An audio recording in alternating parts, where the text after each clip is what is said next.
নমস্কার বন্ধুরা, রিতার কিচেনে সবাইকে স্বাগত। আজ বানিয়ে দেখাবো পিঠের রেসিপি। আজ অনেক রকম পিঠে করা হয়েছে, সেগুলো আপনাদের সাথে শেয়ার করছি। শীতের শুরুতে এরকম খেজুরের গুড় দিয়ে পিঠে খেতে সবারই ভালো লাগে। বাজারে শুকনো চালের গুঁড়ো দিয়ে আজকের এই রেসিপিটা করছি। খুবই কম সময়ে কম উপকরণ দিয়ে রেসিপিটা করে দেখাবো। ভিডিওটা শেষ পর্যন্ত থাকার জন্য সবাইকে অনুরোধ করছি। রেসিপিটা যদি ভালো লাগে আমার এই চ্যানেলটাকে সাবস্ক্রাইব করে ভিডিওটাকে লাইক করে দেবেন। কমেন্ট করতে ভুলবেন না রেসিপিটা কেমন হয়েছে। অনেক বেশি শেয়ার করবেন রেসিপিটাকে। এইভাবে অল্প পরিমাণে নারকেল আর গুড় দিয়ে এই চিতল পিঠাটা খেতে খুবই ভালো লাগে। কার কার এইভাবে খেতে ভালো লাগে কমেন্ট করে জানাবেন।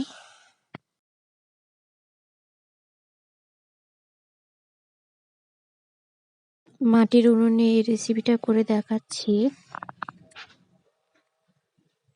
প্রথমে এখানে কিছুটা জল নিয়েছি, জলটা হালকা কুমকুমে গরম থাকবে।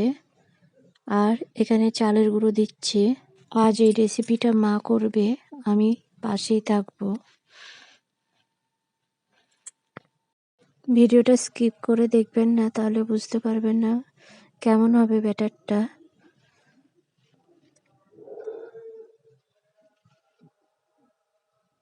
এবার এর মধ্যে দেব অল্প পরিমাণে লবণ।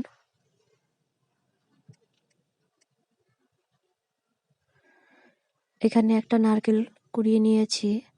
এবার কিছুটা রেখে বাকিটা দিয়ে দেব।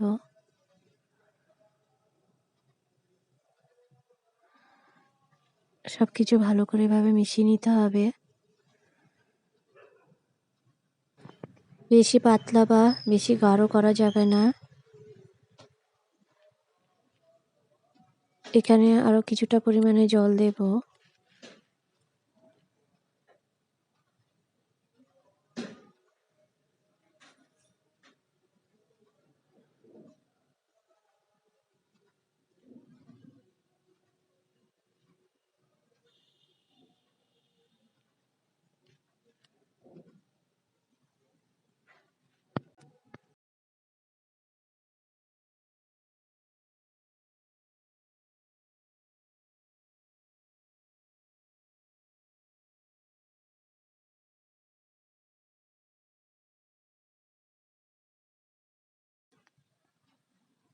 এখানে ব্যাটারটা তৈরি হয়ে গেছে। এবার সাইডে রেখে দেব কিছুক্ষণ। অন্যদিকে এখানে উনুনের মধ্যে একটা মাটির সরা দিয়ে দিলাম।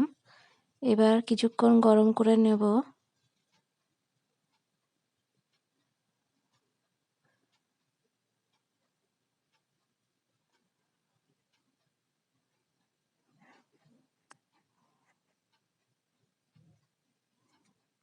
এখানে মাটির সরাটা গরম হয়ে গেছে। এবার হালকা করে জল আর তেল দিয়ে মুছে দিতে হবে।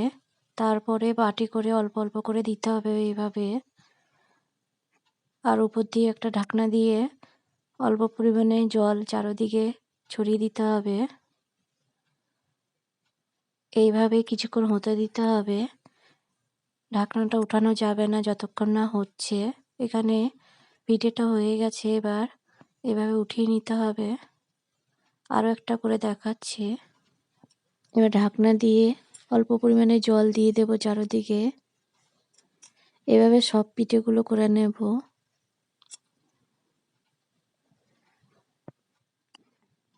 আরও অনেক পিঠে করা হয়েছে, সেগুলো অন্য একটা ভিডিওতে দেখানো হবে। ভিডিওটা দেখার জন্য অনেক ধন্যবাদ।